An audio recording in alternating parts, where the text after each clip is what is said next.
Circle Up and our guest, Pat Schnettler from 12Tides. Hey, guys. Hello. How are you, Daniel? I'm so good. I'm super pumped to do this. So Pat had joined us for our first pitch competition and was one of the winners of that one. And we just were really excited to get him on here ever since, and just kind of who are they, where are they now kind of look at it. So really excited to do that with you today, Pat. Just for Aditi, do you mind just introducing yourself for anyone who isn't lucky enough to already know you? Yes, of course. So this is Aditi. I'm an investor at Circle Up, which is a data-driven investment firm in San Francisco, and we invest in high-growth food, beverage, and beauty brands. I've been lucky enough to get to know Daniel over the last year or so, and we both love startups. We both love community. So I'm excited to chat with Pat today. All right. Cool. Well, Pat, let's pass it over to you. What is 12Tides? What have you been up to lately? Yeah, so 12Tides, we make ocean-friendly snacks with kelp from regenerative ocean farms. And our first product are these tasty puffed kelp chips. We basically work with regenerative ocean farmers here in the US to source the world's most sustainable crop, which is organic kelp, and make delicious snacks out of it. So I remember the first time I came across you, Pat, was at Fancy Foods. You guys were part of the Incubator Village area sponsored by Kitchen Town. And just being honest here, I have never been a seaweed snack person. And like, we have them at the office. I'm like, I don't know, really like that stuff. But then I tried your puffed kelp snacks and they were really amazing. And I just had an awesome experience. So that was, I think, a little bit over a year ago now. And I know you guys have made a ton of progress since then. What have you guys been up to? What's going on? What's new? Where are you now? Yeah, it's amazing to think back to that, because that was back in the era of live events, which is amazing. But yeah, at that point, we were in the very early stages. We had just landed on sort of our final recipes. We worked with a chef here in San Francisco. Her name's Kim Alter, to really craft the first versions of these snacks. And we spent 2020 getting those, establishing some manufacturing capacity, getting those into the marketplace, really watching them turn at our first few retailers, which was really encouraging. And then we embarked on sort of, you might call it a rebrand, that we call it like our initial branding, but really starting to, put some more thought and work around all the visual elements of the brand and the community we want to build and how to engage them. So Pat, I've got a nitty-gritty question for you. How did you know you wanted to start 12Tides, and what did you do to prepare? Like kind of give us the down and dirty of it. Like, did you move into your parents' house for 6 months and save up a bunch of money, or how did you know, and what did you do before you started? Yeah, so before I started 12Tides, I spent a number of years in sort of the old school seafood industries, things like large scale commercial fishing and aquaculture, and saw all the bad things that were going on in the ocean. So all the overfishing, pollution, coastline destruction. I knew there had to be a better way for our food system to intersect with the oceans, and that's what we set out to create at 12Tides. And from my time in the seafood industry, I started to get to know some people who were growing kelp on these regenerative ocean farms, and farms that have tremendous ecological benefits, as well as producing really nutrient-rich food. And I also discovered that there are farmers out there that are growing this amazing crop that are cutting the kelp off their lines and letting it sink to the bottom of the ocean because they don't have anything to do with it. And that's because we don't eat enough kelp and as much as we should in the United States. And so that's what we set out to solve with 12Tides. So one thing I'm curious about is, I think at that moment in time, you guys were calling it puffed seaweed snacks. And now I've noticed you've moved over towards talking about kelp more. What's the rationale? How is it working for you? Yeah, Daniel, for exactly the reason you mentioned, it's just a little bit different than the seaweed snacks that people are used to. I think we're calling them seaweed originally because it's maybe something that folks are a little bit more familiar with. They've seen on the grocery shelves before. but it doesn't taste like that. And we wanted to appeal to another set of consumers beyond just the folks who like those traditional seaweed snacks, which we found was a little bit of a polarizing group. It's either you love them or you hate them. And, our snacks had, I think, a much broader appeal than that. And really the reason for that is that, seaweed is kind of the macro term, and then you have red seaweeds, brown seaweeds, and green seaweeds. And kelp is a brown seaweed, has a much different flavor profile than nori, which is all the normal seaweed, as you see out there in the grocery store, which is a red seaweed. Mm-hmm. And that's really what creates that difference. And how is it going with buyers, for example, when you're presenting to them and now you have a little bit of a different positioning with them? You got a couple of really cool flavors. How are they receiving it, and what kind of questions are they asking you? Yeah, the buyer reception has been really strong, and a good percentage of our new business has been inbounds, which has been really, really encouraging. And I think given the uniqueness of the product and some of the attributes of the product that really fit in with current trends around plant-based, gluten-free, grain-free, highly nutritious snacks, that really shows that we can be additive to the salty snacks category, and they're set there, and not just swapping one brand out for another. And where is the inbound stuff coming from? Where do they find out about you? We've had folks hit us up on Instagram. I get kind of direct emails here and there. Folks that seen us in various publications or want to get samples. It's a bit sporadic. Awesome. So, one thing that we like to do is just talk about the biggest challenges you're facing now, what you're really spending a lot of your time on. What is it? If you could just kind of like wave your wand and fix a few things today to really boost your trajectory, what would those areas be? Yeah, so 2020 for us was all about getting to know our consumer, testing the product at retail, seeing it turn. 2021 is all about scaling. And so we have spent a lot of time establishing our manufacturing capacity and getting our supply chain in place. And I think given COVID, there are so many disruptions happening in various parts of the world. And I know a lot of other entrepreneurs have felt those. And we certainly have as well, trying to get packaging shipments from overseas or something like that, or ingredient shortages. And so just kind of keeping that all in place while we're trying to, 10X or more the business has proved to be a challenge. And I think will continue to be a little unpredictable through I keep saying the end of the pandemic, but, and it keeps getting farther away, but hopefully the end of the pandemic. So it's about ingredient sourcing for you guys, like being able to order the things that you need to make the product amount to meet the demand that you already have. Ingredient sourcing, also packaging sourcing has been a challenge for us. But yeah, I would say those in terms of supply chain, just making sure that we've got everything we need is. And is it like, did you had a forecast and you just aren't able to source against that forecast, or is it because you've grown faster than you thought, or how do you know do you have a sense for why you're hitting these kind of bottlenecks? A few of them have been, for example, we get our packaging from overseas. Ocean freight over the past couple of months has been sort of a nightmare to deal with. And so there's been some challenges with things like that. There's also been some challenges with ingredient shortages.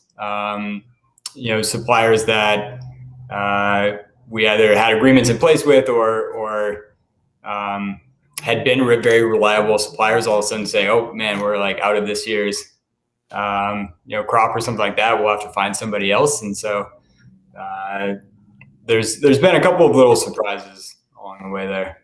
And you don't have much of a recourse there, do you? And you're just kind of dependent on them, and like it's not. I mean, they want to be a good partner, right? But it's not really. There's no consequence for them probably if they can't give you what you need, right?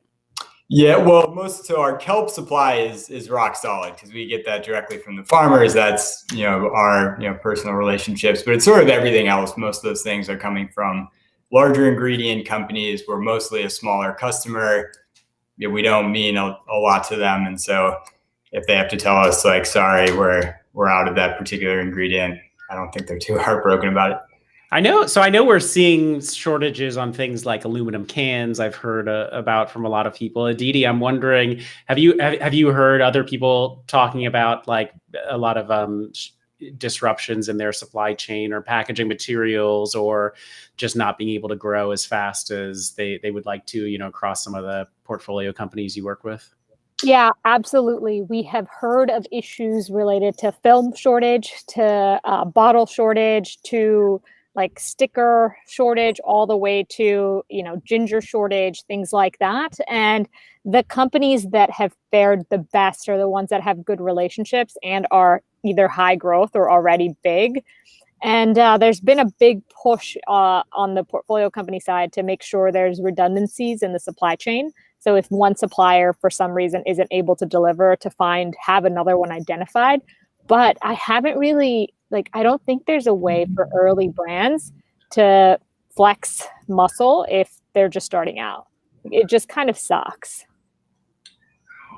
Yeah, and then we sort of discovered that, like in a few of our ingredients, the hard way of like, okay, we need to have multiple suppliers of this one that we can call on if we really need to, and so we're sort of starting to build that up.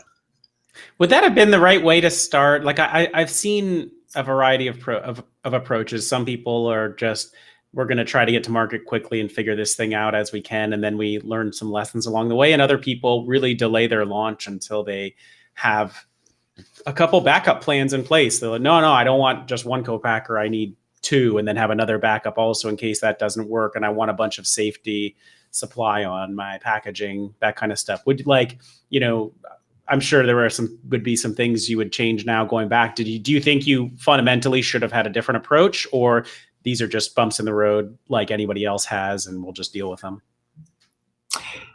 For us, they've been mostly bumps in the road. Nothing has been like a true showstopper for us, and so it's provided a little bit of stress here and there.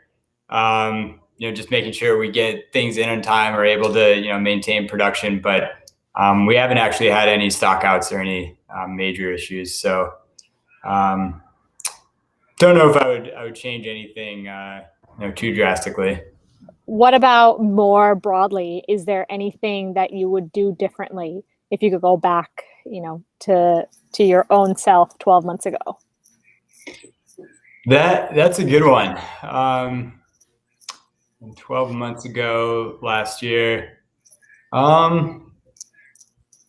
I think, and even at the very earliest stages, more investment in understanding our consumer more early on is always a good decision. And I think we tried to do it in as scrappy of a way as possible. We did like Craigslist interviews, we did Survey Monkeys, we were at our farmers markets and did surveys there.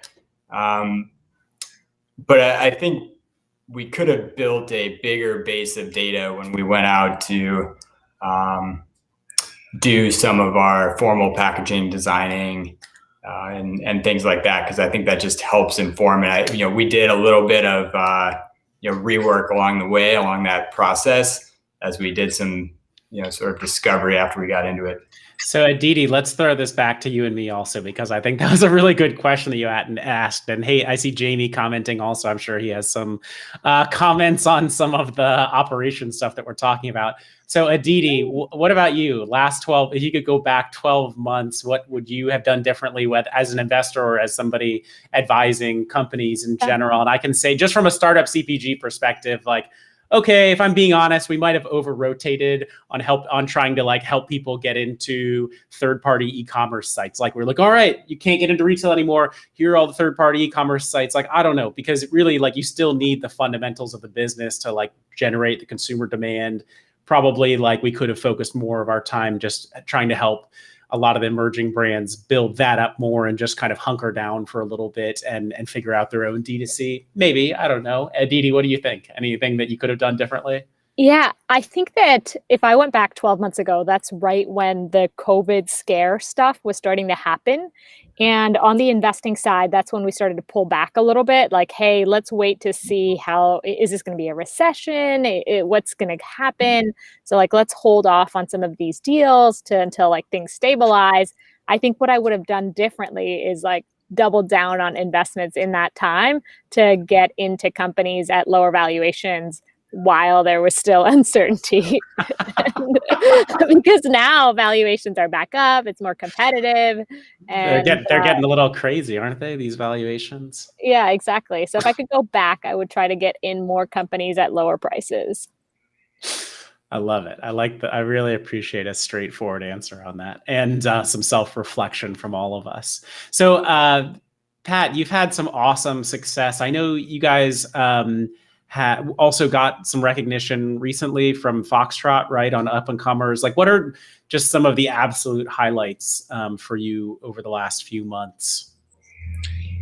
Yeah, I started in November with kind of the rebrand, the launch of the new packaging, and that was coincided with our launch at Erewhon down in Southern California, which was our first, I'd say, major non-Bay Area account, and so that kind of brought us to a new level of distribution. And then just a couple of days ago, we won an award from Foxtrot, and then are going to be merchandised in all of their stores in Chicago and DC and Dallas. And so that sort of marks our growth maybe of the first retailer outside of California. And so we're slowly broadening the distribution here, and I think it's going to be a pretty exciting year on that front.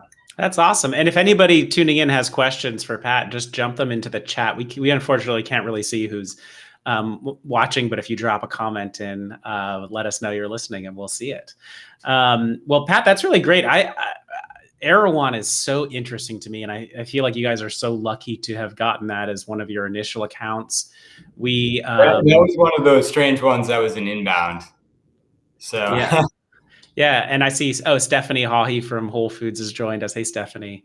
So we did a Clubhouse chat recently with Erewhon, and I'm just blown away the more I learn about them and what a good partner they are for people, early brands getting in there, and just the power of like working with each of their stores and really talking to the store managers. They don't have the kind of standardized set layout or like layout in the store. Like really you can make a difference by having personal relationships there. And the other thing that was really exciting, I think they're really open to sharing data with people. And I know we're going to learn a lot more about that over the coming months, but it seems like they are a retailer that is a champion for small brands. They're taking chances on brands that aren't in other places, really looking to highlight brands that are working toward a better food system and giving them a great opportunity with merchandising, like shelf space.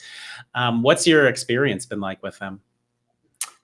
Erewhon has been an incredible partner, and number one, friendliest store managers and staff that I've ever met. So I, drove a truck down there to do all of our first deliveries, meet everybody, and everybody, when you go in the back room and do that first delivery, you open up the cases, people gathered around, like I showed them the product, and people were interested to learn about it, and that had never really happened before for the most part. And so that was great. And I would also say Erewhon is very unique in they're a pretty good sized retailer. There's a high volume stores. There's 6 of them, and they do still interact with brands on a very sort of personal level. And I feel like they're, at least in my experience, they're kind of like the biggest retailer that's been able to pull that off without becoming, very corporatized in their merchandising and vendor relationships. And so is that consumer, is like the Erewhon consumer your consumer, or how, you know, and I know they actually even differ by Erewhon store. We heard some really interesting info about the different locations and how it varies for them. But is that who you're seeing as finding you guys online and you know, your most loyal consumers, or what are you seeing?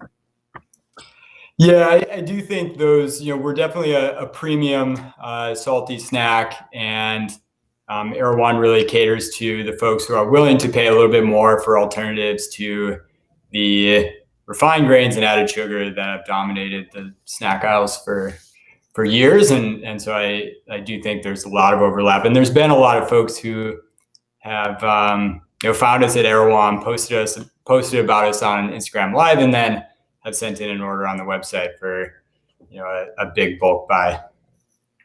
What are your plans like in terms? How much are you projecting for D2C versus grocery over the coming years? Like, what's the weighting that you're expecting to see? Yeah, for this year, D2C is a little tricky because there's our own website, but then there's also, you know, a third-party online grocery. And so as far as the online versus like brick and mortar retail, I think it's about 30-70 or 35-65, you know, that we've been banking on. And that online portion is a little split between some, you know, third-party platforms as well as our own site. Hey, Pat, quickly going back to your customer, maybe you could walk us through the journey that a typical customer goes through when they walk into the Erewhon. Like, what are they thinking? What are they looking for that leads them to pick up a bag of 12 Tides? Yeah, that's a great question. I think Kabir made a great point as well. Erewhon is also very unique in that the cafe is a huge driver for them, and I think they're a very unique store in that regard. And so I do think, for the most part, people who are walking to Erewhon probably are going to grab something at the cafe, and if they want, you know, a snack to go along with that, you know, we would love to be that, you know, better for you alternative salty snack, you know, in that trip. Got it. Yeah, I feel like Erewhon is a big scene, and if I think about what I'm like when I go there, I like, you know, get something to eat. I want a snack. I pop my laptop open so everyone can see my Circle Up logo on there, and I want like a cool snack next to my coffee cup. Yeah. So it's just, I think the thing that I'm trying to get at is, how do you go from the Erewhon customer as your customer to serving the Amazon customer, the Walmart customer, the Kroger customer? Like, how do you kind of take that narrow focus and make it broad? Yeah, I do think that, you know, some of these trends that are becoming more and more important, that, you know, wanting these alternatives to corn, wheat, rice, potato, that, you know, have sort of dominated that aisle, I think those are growing. And as they continue to grow, more of those mainstream consumers that are maybe shopping at a Kroger or Walmart or Amazon are going to be, you know, keying in on some of those attributes as well. And I think that's really where our positioning fits in. And then the other thing that I would say is that I think there's that component to the value proposition, but also the sustainability element to it, which you know, we have seen people engage quite a bit on, whether it's, you know, social media or you know, in person or commenting on, and you know, sending us feedback, and that people really like to learn about kelp and why it's, you know, so much better, and why it can be a replacement for, you know, things that are either GMO'd or you know, monocropped, and sort of part of a legacy agricultural system that in many ways is broken. Interesting. So we've heard about kind of supply chain issues and probably some stuff that you've got to work on marketing to reach this next tranche of consumers. What's your next hire going to be? What's the next role that's really critical for you guys, whether or not you're ready for it or can afford it yet? Like, what's the next thing that you need? even if it's a year away or whatever? Yeah, so I think our next hire will, there's sort of two near-term hires. One would be an operations person, and then one would be a salesperson. I think the operations person will probably come first. Maybe what do you have now? We have myself and Lindsay, who does all the branding and marketing, and then we also have a full-time production manager, and obviously a part-time staff doing our production. But it's really me and Lindsay that are sort of leading the full team right now. And the production it's at Kitchen Town, or where? Sorry, remind me. No, we have our own facility now. Oh, you have your own facility, so you have that staffed up. Awesome. Okay, and then pretty interesting. Basically, first for stuff outside of production is going to be covering the marketing, and then operations and sales.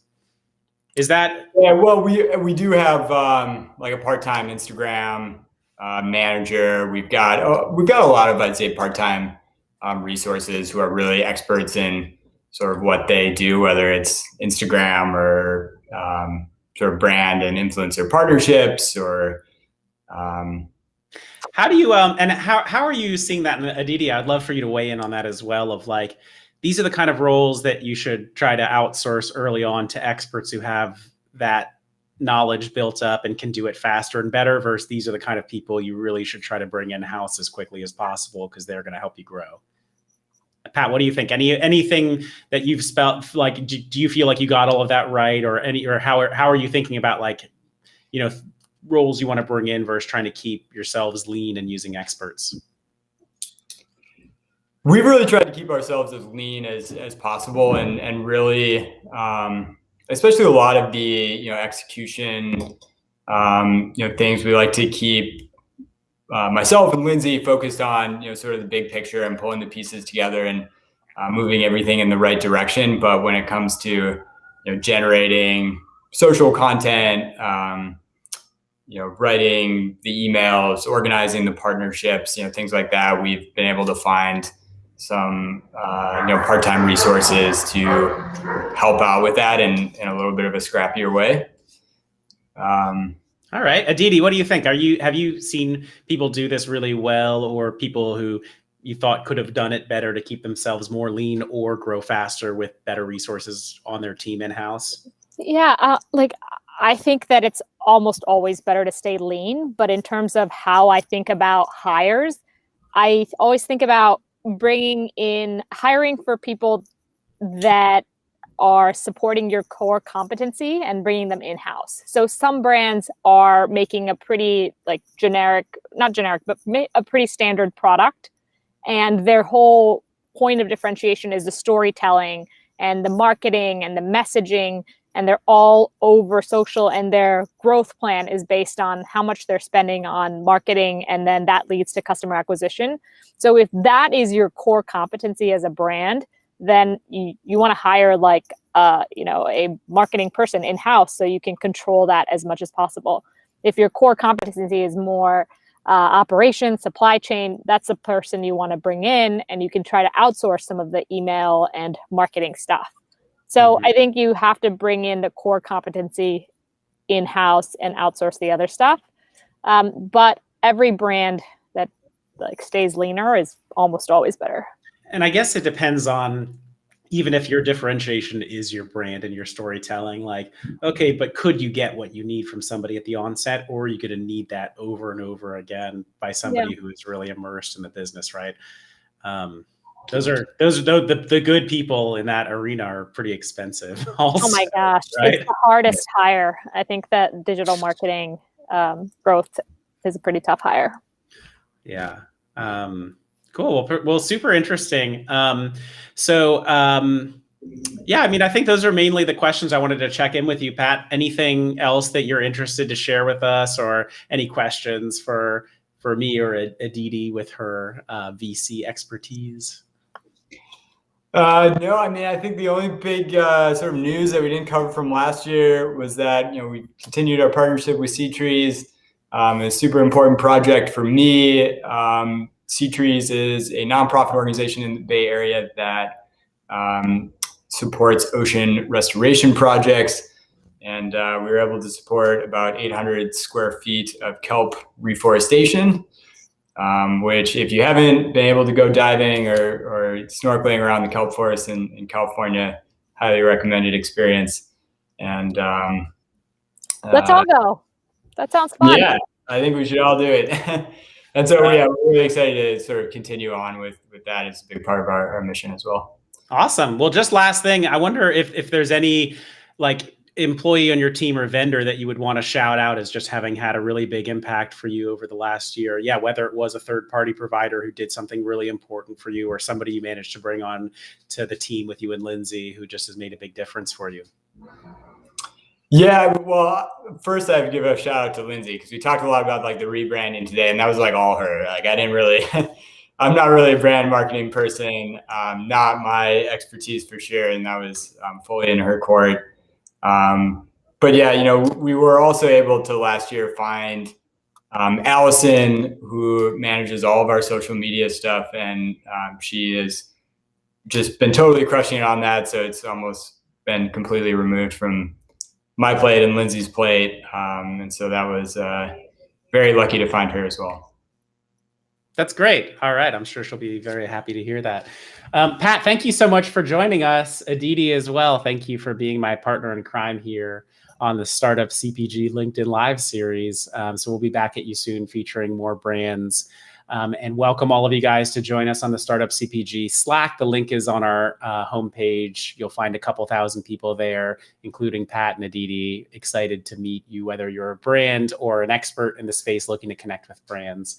And thank you guys. This was super fun as always. Cool. Thank you. Bye.